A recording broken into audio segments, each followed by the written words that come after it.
Yeah, okay. So I'm going to do a quick fire. We only have 15 minutes. It's very difficult to talk about digital strategy in 50 minutes, let alone 15, but I'll do my best. So what I've decided to do is talk a little bit about the vanity that's in strategy, because time and time again, what we're being asked to do is digital strategy for a range of different clients. A range of different clients we have here, some of which we're doing a lot of digital strategy for, and a lot of the rollout and implementation. Most often financial services, interestingly enough, and anybody that's involved in financial services knows the amount of red tape that you have to get through when it comes to digital strategy or anything digital in that case, so it can be quite difficult at times.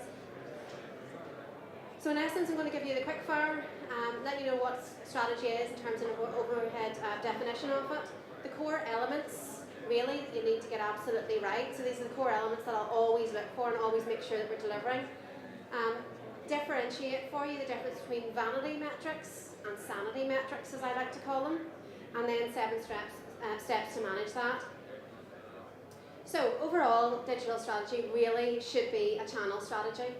Because digital can't be defined as just one format or one, it's not a mobile phone, it's not Google, it's not the web, it's not a television screen, it's not an outdoor digital screen, it's all of those.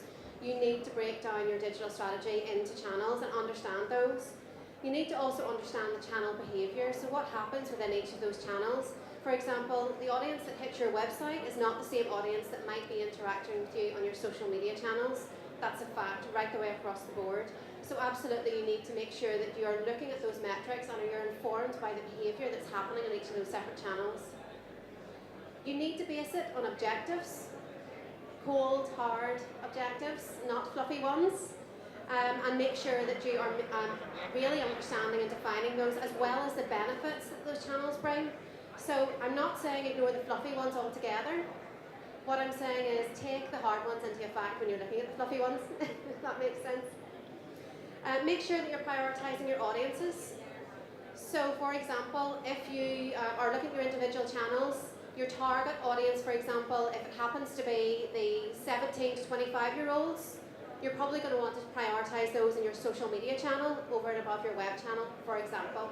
You need to make sure that you understand the differences in your audience types, the channels that they're using, and make sure that you prioritise how you're using each of those channels. You need to make sure that you have a look at channel integration. So for example, cumulative impact, as we like to call it, when you run display advertising, okay, you may not be getting the clicks that you would want to via display. Your average click-through rate on display across sort of the UK and Ireland is an average 0.14%. An average click-through rate on a Google ad, however, tends to be much higher than that, anywhere between 3% and 12%.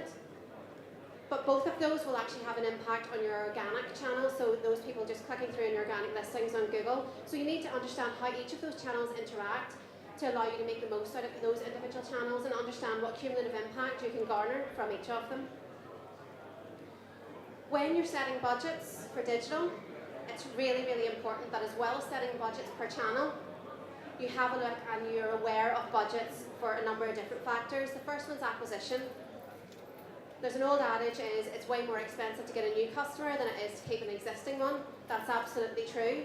You're not always having to go after new customers. It's really, really important that you're getting the retention and growth bit in there as well. So if you have a budget that you're applying to digital, yes, apply it for channels, but also make sure that you're taking into account the service piece, the retention piece, the conversion piece, because those bits are really, really important to make sure that the new people that you're trying to acquire will not only buy with you, will not only generate a lead for you, but will also hang around and do it again. Okay, core elements then. So some of the core elements that I always will look at, yes, the fluffy stuff in terms of behaviour, what is it that they're doing? But I always look at the channel attribution side of things when it comes to behaviour. What are the digital touch points for your customer? Is your customer coming to you because of a referral from a third party, and then coming back again because they happen to see you in social media, and then coming back again because they clicked through on a paid search ad? How many people know that behaviour, and how many people understand that that's actually how it works? Because if you know that's how that works for your customer base, and most people that take that exact channel action and those touch points are going to buy or generate a lead for you, then that's how you need to be appearing for them. And that's where the retargeting element of your digital marketing strategy can fit really nicely.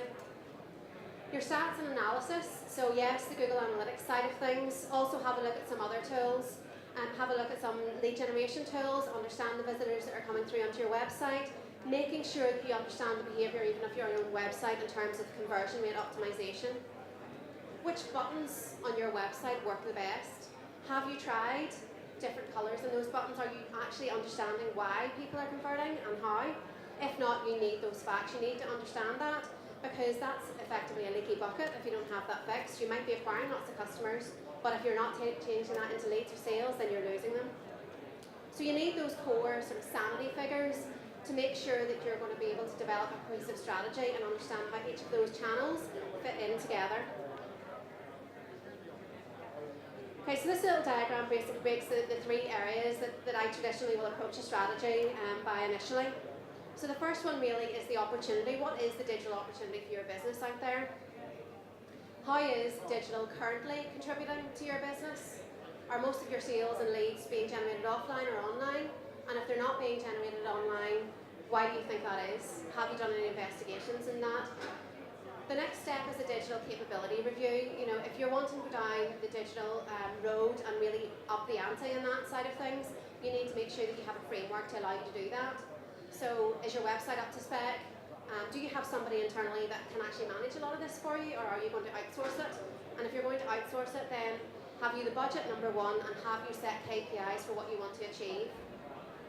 What I wouldn't recommend you do is immediately outsource that without setting KPIs, because you have nothing then for that third-party agency to report back into. They might have lots of activity, but what does that activity mean for you as a business? So get down to those sanity figures with that as well. The next stage then is actually into the strategy and doing your overall sort of the standard SWOT review, your strengths, weaknesses, opportunities and threats. And that's both the SWOT for yourself, but also the SWOT for the sector that you're in. So what are the strengths that your competitors also have, and what are the weaknesses that you see that they have? Because that all forms part of this review.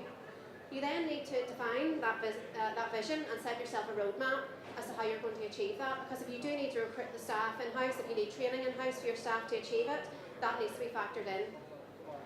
The action part then, this is the bit that I like to call it the boring bit. It's the necessary bit, but it's the boring bit. So your 90-day plans, make sure that they're in place, whether that's recruiting, whether that's getting the staff in place, whether that's getting even the reporting modules in place in order for you to be able to analyse those KPIs. Make sure that you have dashboards set up, that you have constant reviews over those 90 days. Beyond those 90 days, yes, I have a strategy, I have a vision, but I tend not to worry about it too much, because in the digital world, in those 90 days, the likelihood is that my review of those dashboards will allow me to change that strategy ever so slightly and make that fit better for those channels, because I'll already be reviewing and optimising my strategy based on what I'm learning within those channels. So the core elements of that SWOT then, so the internal strategic strengths and weaknesses, opportunities and threats, as I mentioned, applicable to anybody at all operating within your market. Quite often we're seeing a lot of disruption happening at the minute, with a lot of unheard of agencies moving into the digital space. One in particular actually sells grave plots, believe it or not, and they've gone digital and they've gone global, believe it or not. But there's a lot of disruption there. That's definitely an opportunity in that market that they saw that nobody in that sector was doing. So that's something that you absolutely need to keep an eye on. In terms of once you've got that SWOT done, what I then do is break it down into what's called the race or race model. This is something I actually do a lot of writing and blogging for smartinsights.com, and this is one of the models that Dr. Dave Chaffee has developed. Planning, reach, act, convert and engage. And with any SWOT analysis, for each section within the strengths section, I'll make sure that they fit into one of those sections. And I'll understand then how my SWOT needs to fit into my outbound channels, my planning channels, or my engagement and conversion channels. This is a little screenshot actually from smartinsights.com. If you take a look at the website, I know it's very hard to see there, but it allows you to basically benchmark yourself as you sit currently in terms of your current capability when it comes to digital. So first stage, the initial stage where you have no strategy, no KPIs, right the way through to stage 5, the optimised stage, strategic agile approach, really where you want to get to. but I'd recommend you have a look at smartinsights.com for that particular side. So in terms of your performance then, reviewing those KPIs on a regular basis, making sure that they're volume-based KPIs that you're looking for, quality-based or last click attribution, you need to understand which channel is doing the converting for you. Then the weighted attribution, which channels are introducing the sale for you or the lead for you, and your overall lifetime KPIs. You must have at least one of these KPIs set as part of your digital strategy. So I couldn't fit this screen on here, and I'm sure it's quite tight to actually see, but there's a number of different sanity metrics in this and tracking metrics you have a look at. I'll never ever look at one. I always will look at more than one metric and make sure that I can qualify and understand the softer side of that approach with the cold hard facts. For example, performance drivers. Yes, I want to understand my share of search, but I also want to understand how many leads it's generating. Looking at one of those is not good enough. So, how do you eat the strategy elephant? One bit at a time. So, breaking it down, this is actually a corporate management tool.